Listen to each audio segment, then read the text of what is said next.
د امریکا ولسمشر وایي د داعش ډلې مشر یې په سوریه کې وژلی. سلام ستړي مشي، وخت مو بخیر. په افغان پلس چینل کې درته ښه راغلاست وایم.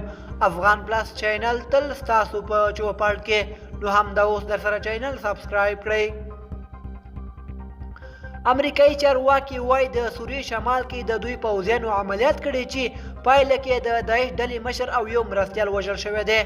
ابو ابراهیم الهاشمي له هغه وروسته ځان او کورنۍ په یو چاودنه کې وژل چې له وسلوالې نښتې وروسته امریکایي ځانګړي ځواکونو محاصره کړ.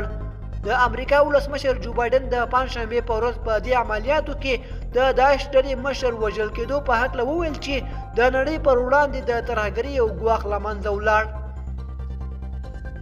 ښاغلي جو بایدن خبري غونډې ته په وینا کې وویل القریشي له امریکایي ځواکونو سره د نښتې پای کې د یوې چاودنې له لارې ځان او کورنۍ غړي ووژل او د هغه دا وروستی اقدام یې د بزدلي او ناهیلي نښه یاده کړه. دوستانو، زموږ د نن ورځې خبر تر همدې ځایه و.